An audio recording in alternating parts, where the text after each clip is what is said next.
Hello বন্ধুরা, শুভ দুপুর সবাইকে। সবাই কেমন আছো? আশা করি সবাই ভালোই আছো।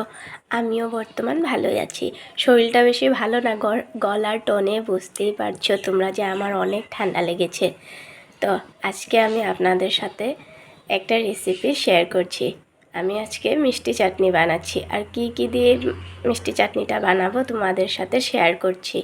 আমার ভিডিওগুলো যদি ভালো লেগে থাকে তবে একটা লাইক, কমেন্ট আর আমার পেজটাকে ফলো করে দিবে। যদি কেউ নতুন করে আমার চ্যানেলটাকে দেখছো তো আমার পেজটাকে ফলো করে দিবে।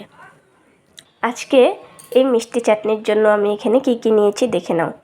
এখানে আছে টমেটো, আছে এখানে খেজুর, আর এখানে কাজু কিশমিশ নিয়েছি, আর এখানে আমসত্ত্ব। এটা আমরা কোচবিহার থেকে এনেছি। আমাদের এখানে এই জিনিসটা পাওয়া যায় না, আমরা ওখানে গিয়েছিলাম যে ওখান থেকে এনেছি। খেতে খুব স্বাদ। আর এখানে একটা আমি লঙ্কা নিয়ে নিয়েছি, কারণ একটু ঝাল না হলে ভালো লাগে না, একটু ঝাল ঝাল মিষ্টি মিষ্টি তো এরকমই খেতে ভালো লাগে। আর এই যে আমি গ্যাসটা অন করে দিলাম, এই যে আমি কড়াইটা বসিয়ে দিয়েছি, আর কড়াইটা অলরেডি গরমই হয়ে গেছে। তো এখন আমি এখানে তেল দিয়ে দিব। তেল বেশি দিব না, একদম সামান্য পরিমাণে তেল দিব।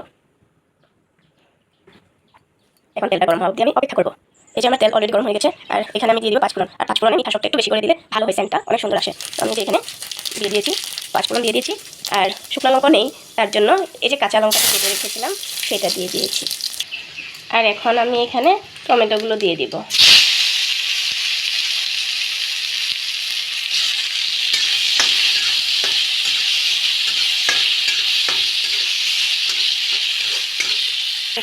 এখন আমি এখানে লবণ দিয়ে দিব। লবণটা আমি এখানে কাটিয়ে দিচ্ছি, কারণ এটা ভালো করে সিদ্ধ হবে। আমি একটু সময়ের জন্য আমি এটা ঢেকে রেখেছিলাম, আর এই যে এখন আমি ঢাকাটা তুলে দেব। দেখো এই যে খুব সুন্দর সিদ্ধ হয়ে গেছে। আর এখন আমি এখানে দিয়ে দিব এটা কেটে রেখেছিলাম খেজুর, কাটি কিশমিশ, এগুলো সব দিয়ে দিব। এটা দিয়ে দিয়েছি, দিয়ে একটু আলাদা করে দিয়ে দিব।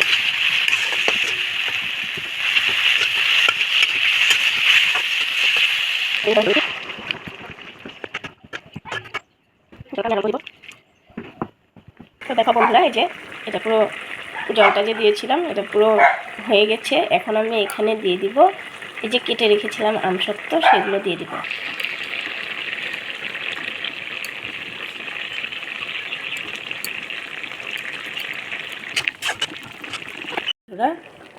দেখো বন্ধুরা কি সুন্দর হয়ে গেছে।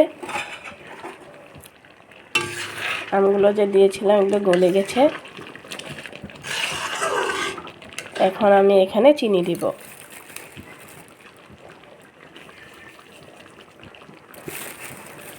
চিনিটা নিজের আন্দাজ মতো দিয়ে নিবে।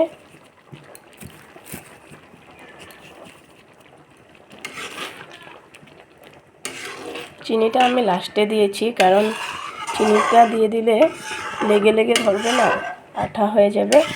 এখন সব জিনিসগুলো ভালো করে সিদ্ধ হয়ে গেছে, তার জন্য এখন আমি চিনিটা দিয়ে দিয়েছি।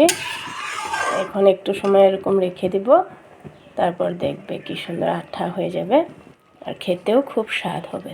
দেখো বন্ধুরা, অনেক সুন্দর একটা স্মেল এসেছে। জিনিসটা তোমরা এরকম পাতলাও রাখতে পারো। আমি এটাকে আরেকটু ঘন করবো।